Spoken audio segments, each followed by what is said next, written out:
हमारे शहर भी बसे हुए दिखते वैसी प्लान जो समस्या में दिल्ली में दिखाई देती है। AQI, आपके नाले खराब है, ट्रैफिक की समस्या है, डस्ट है, ये इश्यूज हैं, ये इश्यूज रिजॉल्व होने चाहिए थे। लेकिन हमारे यहाँ इश्यूज तो कुछ और चल रहे हैं। कुछ लोग भारत छोड़ करके सिंगापुर और जापान की यात्रा पे निकल गए हैं।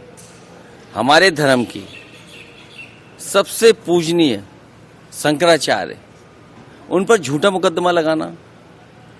जब मेले में, आयोजन में उन्होंने जो रास्ता तय किया था, उसी पर आपत्ति थी प्रशासन को।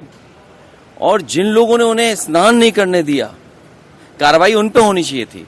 सुनने में आ रहा है उनके पक्ष में 2 डिप्टी CM आ गए हैं। अगर 2 डिप्टी CM उनके पक्ष में हैं तो सरकार कैसे चल सकती है? तो लगता तो ये है कि कहीं दोनों मिली जुली तो नहीं है, कि डिवाइड एंड रूल की पॉलिसी रहे, लोगों को उलझा के रखें और शंकराचार्य जी को भी फंसा के रखें। दुख की बात है कि हमारे सनातनी धर्म के पूजनीय शंकराचार्य जी के साथ व्यवहार तब हो रहा है जब भगवाधारी हमारे मुख्यमंत्री हैं। सर, SIR पे क्या कहेंगे? SIR वोट काटने के लिए हो रहा है और इससे सावधान रहना चाहिए सभी विपक्षी पार्टियों को।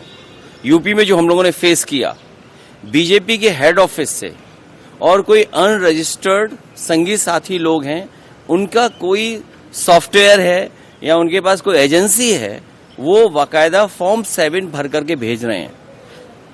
यूपी के बहुत सारे लोग पंजाब में होंगे जो यूपी छोड़ करके आए होंगे काम के लेकर के, उनका ये वोट काट देंगे। फॉर्म 7 हम लोगों ने पकड़ा।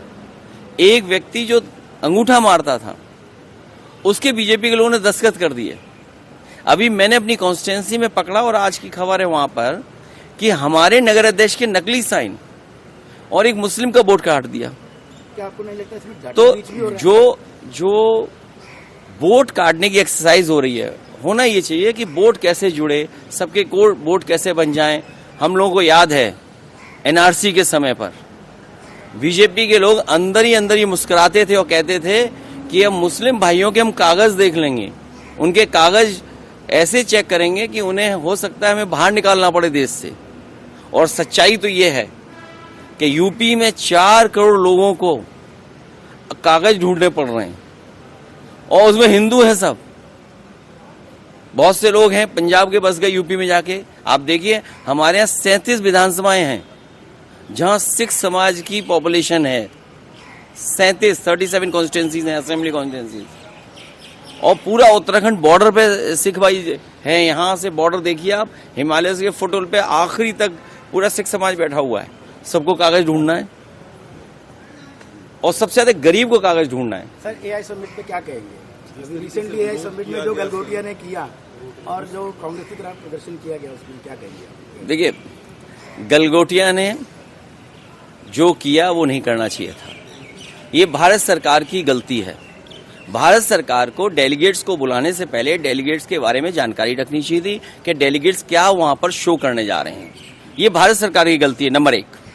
नंबर 2, भारत सरकार की जितनी भी एजेंसीज हैं, जो उनकी गुप्त एजेंसियां हैं, वो क्या कर रही थी? अगर उन्हें यही नहीं पता लगा कि कोई प्रदर्शन करने जा रहा है तो उन एजेंसीज पे कार्रवाई क्या की है? तो अब कांग्रेस पे आरोप लगाना एक विषय अलग है। प्रधानमंत्री जी विपक्ष के लोगों को धन्यवाद दे रहे हैं, लेकिन प्रधानमंत्री जी को उन पे कार्रवाई करनी चाहिए जिन एजेंसीज की वजह से वो कांग्रेस पार्टी के नेता वहां पर चले गए AI में। और जब कितने देशों के वहां डेलीगेट्स थे, जो सिक्योरिटी ब्रीच हुआ है उसकी जिम्मेदारी किसकी है? प्री स्क्रीनिंग नहीं हुई पहले। नहीं, सिक्योरिटी ब्रीच किसकी जिम्मेदारी है? अगर सिक्योरिटी में लैप्स हुआ तो वो जिम्मेदारी किसकी है? जहां इतने देशों के डेलीगेट्स थे, उसकी जिम्मेदारी किसकी है? वो जिम्मेदारी से भाग रहे हैं और कांग्रेस पे आरोप लगा रहे हैं। AI तो वो है जो सबकी करे भलाई। अब मान लीजिए किसान के लिए आप लाना चाहते हो AI, फसल की कीमत नहीं दोगे, MSP तय नहीं करोगे, गारंटी तय नहीं करोगे। एक मणिशंकर अय्यर का एक बयान आया सर, वो कह रहे कि इंडिया गठबंधन जो है वो ममता बनर्जी के बिना नहीं चल सकता। साथ में वो आपका नाम भी ले रहे, कह रहे अखिलेश और सैलून। अभी हम लोग अपना राहुल गांधी को छोड़ आपका नाम ज्यादा चर्चित है। नहीं, ये आप लोगों के चढ़ने से हम लोग चढ़ते नहीं हैं। और जो इंडिया गठबंधन है इंटैक्ट है। और इंटैक्ट रहेगा। हमारी प्राथमिकता है कि बंगाल में कैसे हराएं बीजेपी को और यूपी में कैसे हराएं। यूपी में जो चुनाव होगा वो 2027 का चुनाव नहीं होने जा रहा है, 2029 का चुनाव होने जा रहा है। जो लोग डिवाइड एंड रूल की बात करते हैं उनसे बहुत सावधान रहना पड़ेगा।